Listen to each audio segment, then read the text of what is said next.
Hola, ¿qué tal? Bienvenidos, bienvenidas a Impacto Económico. Qué bueno que nos siguen a través de nuestro multimedio Telesur. Soy Luis Francisco Blandón desde Caracas, Venezuela. Vamos de inmediato con las noticias más destacadas, sobre todo en el ámbito económico. Vamos con los titulares.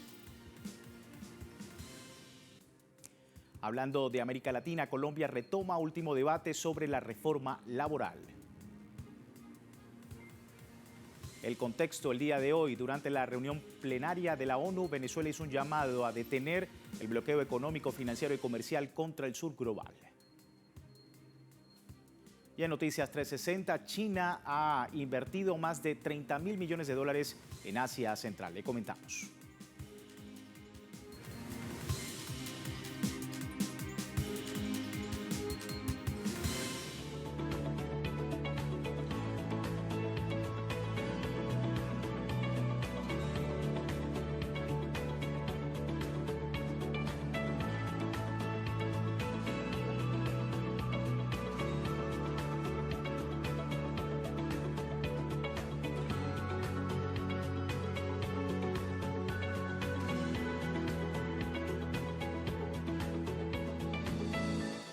Ahí tenemos imágenes de América Latina y el contexto económico el día de hoy. Empezamos en Colombia. La plenaria del Senado retoma este martes el cuarto y último debate sobre la reforma laboral, a la que aún le quedan 12 artículos pendientes de discusión. El Senado ha aprobado hasta el momento 62 artículos del proyecto, mientras restan 12, entre ellos y los más sensibles en materia de contratación, jornada laboral, microempresas y seguridad social. Los trabajadores exigen que los parlamentarios no sigan legislando a espaldas del pueblo y haciendo venias para que la clase empresarial en la discusión de último debate de esta reforma lo controle. De lo contrario, se volcarán a las calles para la consulta popular. Por su parte, el presidente de Colombia, Gustavo Petro, aseguró que un acuerdo sobre la reforma laboral con el Senado se da sobre la base de no retroceder el consenso alcanzado ya en la Cámara de Representantes. Y la inflación en Chile llega ya al 4.9% según el Instituto Nacional de Estadísticas de ese país. Si antes los chilenos ocupaban el crédito para adquirir tecnología y bienes suntuosos, hoy se endeudan para poder comer. Vamos a ver.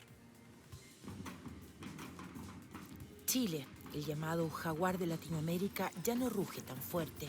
El país que decidió venderlo todo en los años 90 y 2000 enfrenta el agotamiento de sus recursos naturales y una economía que no da tregua a su población.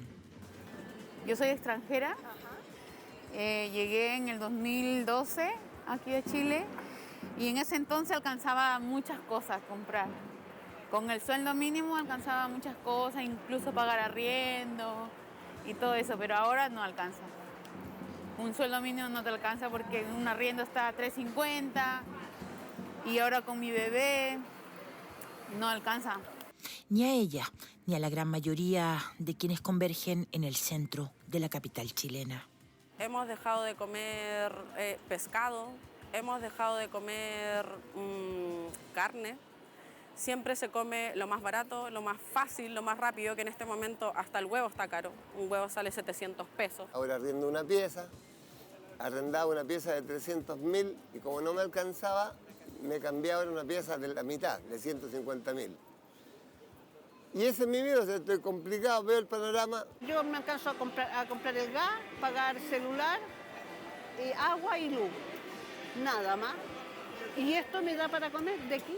El síntoma está claro, no alcanza.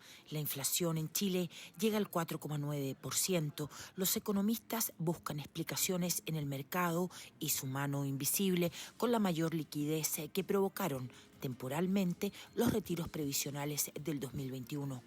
Pero en la experiencia y sabiduría popular hay más.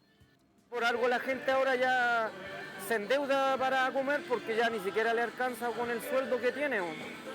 Antiguamente las tarjetas eran como para comprarse cosas relacionadas a electrónica, para vestirse, pero ahora la gente ya se endeuda para comer prácticamente, porque Bueno, el neoliberalismo es así, pues. Nos obligan a pagar esos precios, nos comprometen en deuda, nos asfixian con sistemas totalmente dañinos para percibir lo que nos está pasando, no nos damos cuenta, nos quitan la educación, nos saturan de narcotráfico, hacen lo que quieren con el chileno.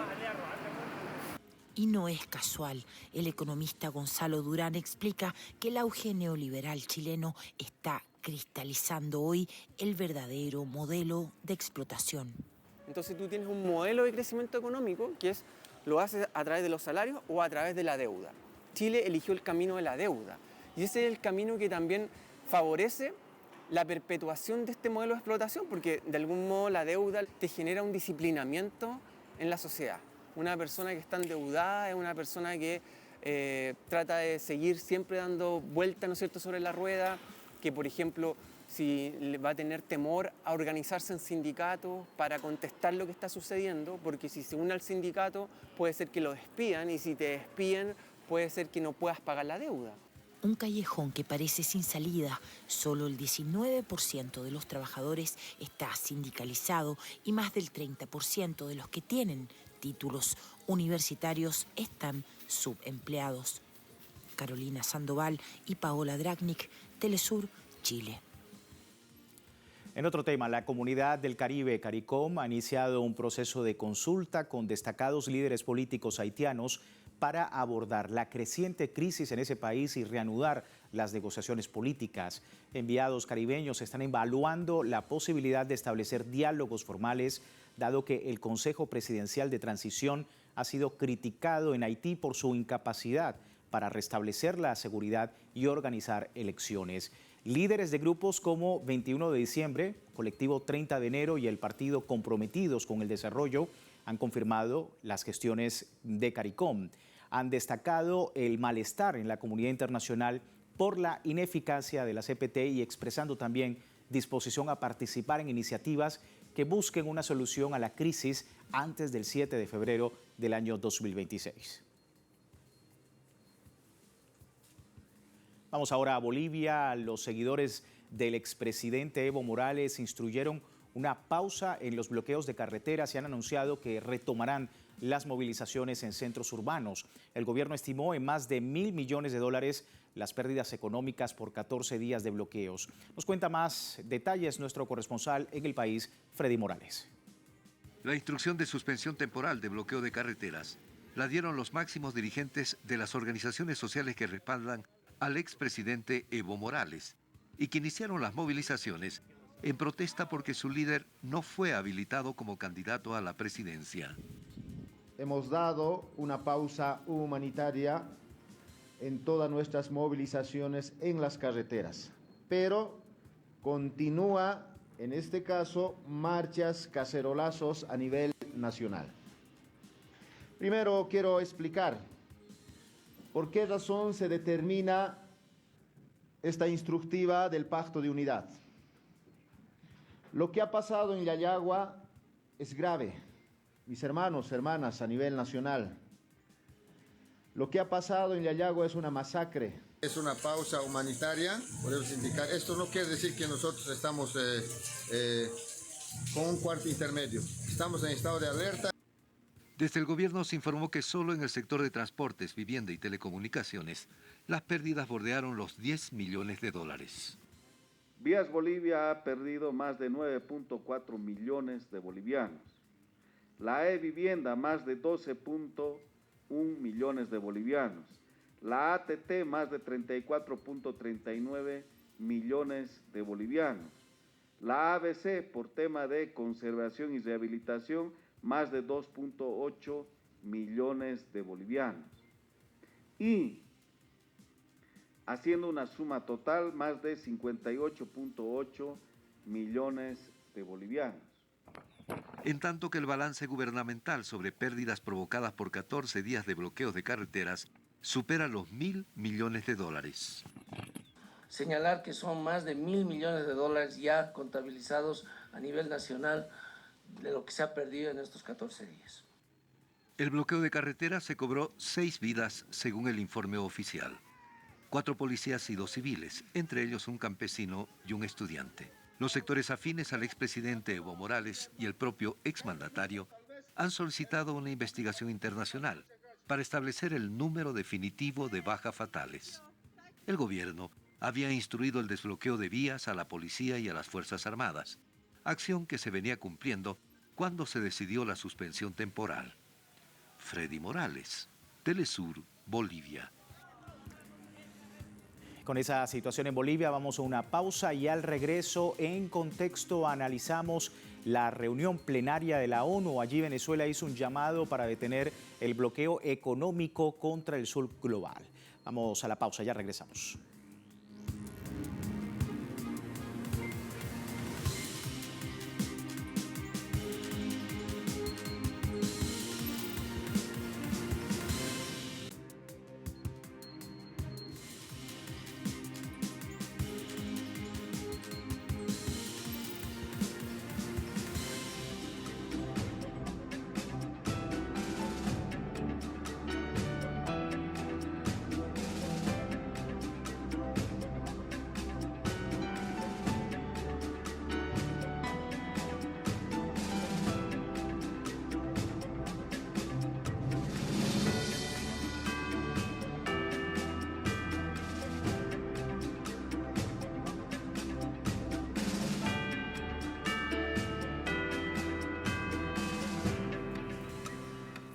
Gracias por seguirnos en Impacto Económico. Este lunes 16 de junio, el canciller de Venezuela, Iván Gil, denunció en la sesión número 78 de la plenaria de la Asamblea General de la Organización de las Naciones Unidas las implicaciones mundiales de las medidas coercitivas. El canciller venezolano demandó este lunes ante la Asamblea General de la ONU el cese inmediato de las sanciones impuestas contra su país y otros estados afectados como Cuba.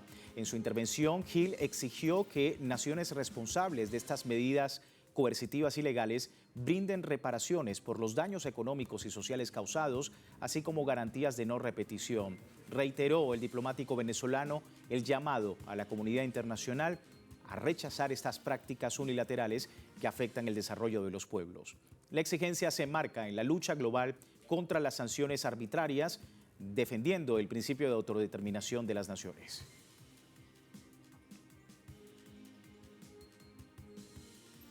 El canciller venezolano ratificó que Venezuela, a pesar de tener más de 1.000 sanciones, mantiene cifras de crecimiento por encima de otros países de la región. Esto se debe al uso de las políticas coherentes tomadas por el gobierno venezolano.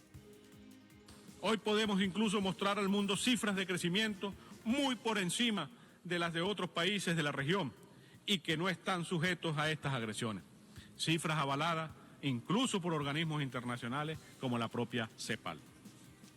No se trata de un milagro, como algunos pudieran decir, sino de un esfuerzo y una política consistente, coherente y bien diseñada, orientada siempre a garantizar lo fundamental, la protección de nuestro pueblo a través de la inversión social.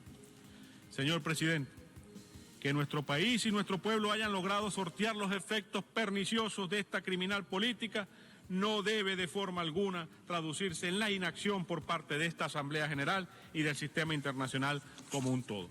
El canciller venezolano Iván Gil recalcó que las medidas coercitivas provocan graves repercusiones en el ámbito humanitario. Eso dijo.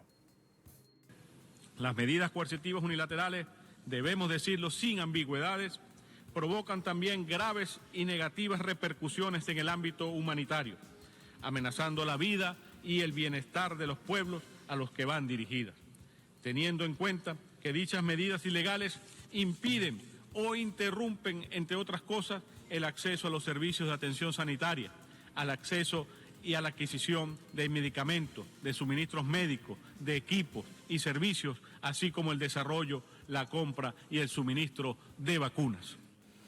Y es que a pesar del asedio de estas medidas coercitivas, Venezuela continúa construyendo su economía soberana por medio de acciones y programas contundentes. Vamos a ver. Ante el bloqueo financiero ilegal impuesto por Estados Unidos y sus aliados europeos, que acumula más de 1.000 sanciones en una década, Venezuela despliega un modelo económico innovador centrado en el plan de las 7 transformaciones, 7T. Esta hoja de ruta articula 3 motores estratégicos que desafían la guerra económica. El primer motor prioriza la diversificación productiva, sustituyendo importaciones con apoyo a pymes y producción nacional. La industria opera al 45% de su capacidad, mientras crece el comercio electrónico con un 94% de transacciones. Además, destaca el auge agropecuario con un aumento en la producción de arroz del 30.9%. Asimismo, Venezuela lidera en América con 3.7 millones de cabezas de ganado bufalino. El segundo eje fortalece la soberanía energética mediante alianzas globales. Pese a aranceles ilegales, la producción petrolera creció 19.7% interanual, alcanzando 1.051 millones de barriles diarios. Ferias como hecho en Venezuela, recientemente inaugurada en Turquía, y sistemas de pago alternativos reducen la dependencia del dólar, mientras se avanza en la integración con el grupo BRICS y la Organización Internacional para la Mediación. El tercer motor garantiza protección social con programas reinventados. Los CLAP incorporan 95% de alimentos nacionales y el salario mínimo integral llega a $160 mensuales con bonos complementarios. Respaldado por 16 trimestres consecutivos de crecimiento y sectores como el turismo, que aumentaron 94% en 2025, generando empleo y divisas, este modelo demuestra la resistencia creativa del pueblo. Por otro lado, y tras 6 décadas de bloqueo económico, financiero y comercial, Cuba ha logrado diversificar su economía.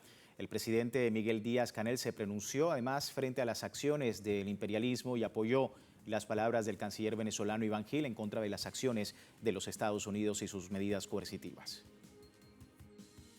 Cuba fortaleció su núcleo económico mediante alianzas con China, Rusia, BRICS y Turquía para eludir el dominio del dólar como arma política. Internamente, los comités de defensas de la revolución, CDR, garantizan distribución equitativa de alimentos, mientras el Estado sostiene educación gratuita universal y salarios integrales con bonos antiinflacionarios, pese a costos agrícolas 50% mayores por culpa de las sanciones.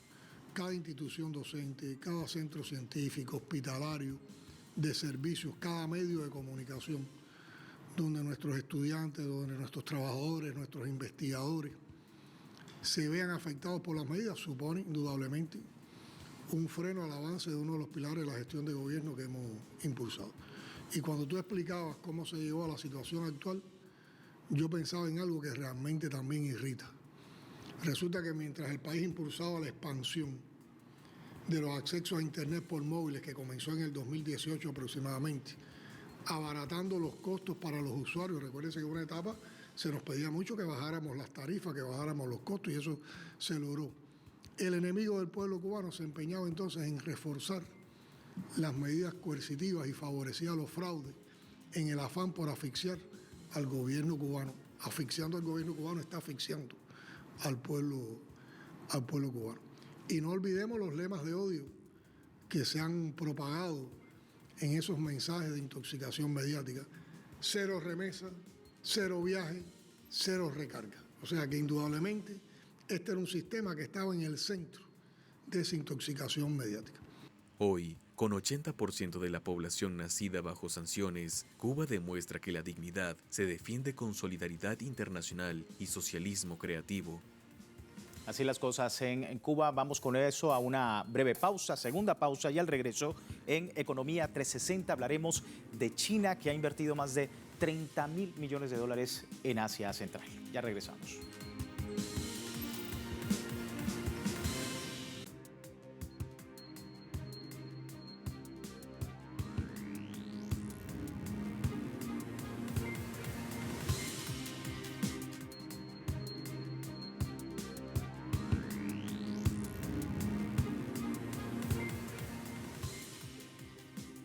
Gracias por seguirnos en Impacto Económico. Hablamos en Economía 360 y comenzando con el gigante asiático. China ha invertido más de 30.000 millones de dólares en Asia Central. Según el Ministerio de Comercio chino, la inversión se ha enfocado en sectores como el desarrollo verde, la economía digital, redes 5G, Internet de las cosas y ciudades inteligentes, promoviendo la modernización de las industrias tradicionales en la región. Además, China es el principal socio en proyectos de infraestructura con contratos firmados por más de 120.000 millones de dólares y una facturación de 75.600 millones hasta abril de 2025. La relación bilateral sigue fortaleciéndose con nuevos acuerdos de inversión con Kazajistán y Tayikistán. Negociaciones en marcha con Kirguistán para mejorar la cooperación de comercio y servicios y consolidando así los lazos económicos en la región.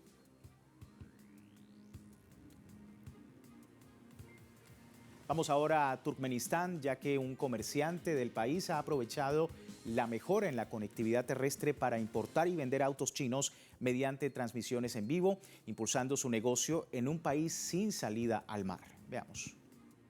El gerente de Robach International Trading vende unos 70 autos al mes, principalmente SUVs, debido al desierto de Turkmenistán, valorando la eficiencia de los motores chinos. Tras 15 años en China, comenzó a exportar en 2022, beneficiándose de la apertura de la carretera China-Kirguistán-Uzbekistán, que redujo el tiempo de transporte a 15-20 días. Además, comparten TikTok sobre las innovaciones en autos eléctricos y autónomos de China que despiertan interés en su audiencia. China ha sido socio comercial clave para Turkmenistán durante 13 años, con un comercio bilateral de más de 10.000 millones de dólares en 2022, destacando autos, electrodomésticos y teléfonos. La iniciativa de la Franja y la Ruta ha fortalecido estas conexiones y en la actual cumbre de Kazajistán, China busca fortalecer la relación con los países de Asia Central. Y la disputa comercial iniciada por la administración de Donald Trump contra el gigante asiático se ha convertido en una lucha por el control de nodos estratégicos del comercio global y para contener la expansión china en su búsqueda por garantizar un orden multipolar. Hasta la actualidad, el país asiático ha invertido 129 puertos y en decenas de países a través de sus empresas estatales, principalmente en el sur global, y en las que, según estimaciones, las empresas invirtieron 11.000 millones de dólares en el desarrollo de puertos en el extranjero entre 2010 y 2019. En tanto, Washington busca asegurar su posición hegemónica mediante el control de infraestructuras cruciales, limitando a rivales estratégicos el acceso a espacios logísticos vitales a su influencia. Tal es el caso del Canal de Panamá y el puerto de Shanghái, lo que revela las verdaderas intenciones de Donald Trump en su disputa con China y la negociación a compartir el poder global con un competidor que ofrece un modelo distinto de desarrollo y de gobernanza basado en la multipolaridad.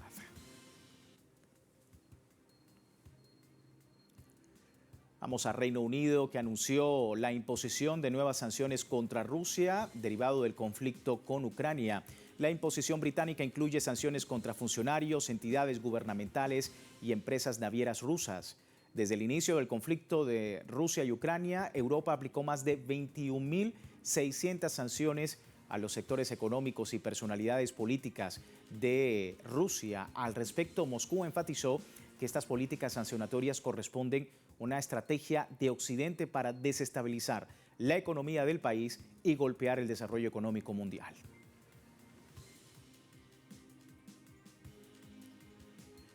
La mayoría de los franceses sigue rechazando la reforma a la jubilación impuesta en septiembre de 2023. Según una encuesta de El AVE para BFM TV, entre el 60 y el 70% de los encuestados ha rechazado el aumento en la edad de retiro de 62 a 64 años y considera que el sistema actual es injusto y frágil financieramente.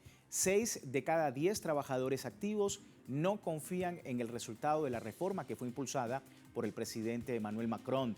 En medio de este rechazo, el primer ministro François Bayrou ha convocado un foro para buscar consenso entre sindicatos y empresarios, aunque algunos sindicatos, incluso uno de los principales de ese país, se ha retirado. Bayrou advirtió que si no hay acuerdo, la reforma se va a aplicar tal cual, lo que podría generar nuevas protestas y tensiones políticas allí en Francia.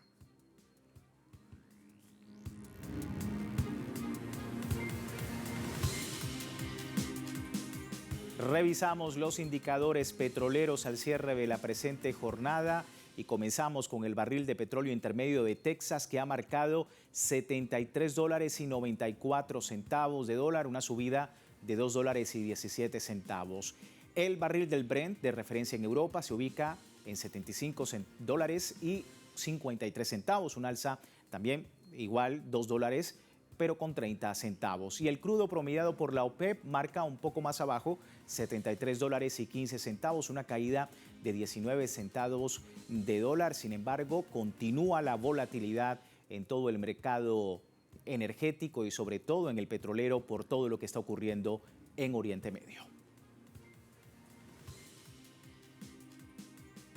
De esta manera finalizamos Impacto Económico. Les recuerdo www.telesurtv.net, siempre con nuestra señal en tiempo real desde cualquier parte del mundo, y también en Telegram, el servicio informativo de Telesur, incluso con la información económica las 24 horas del día. Soy Luis Francisco Blandón, gracias por seguirnos.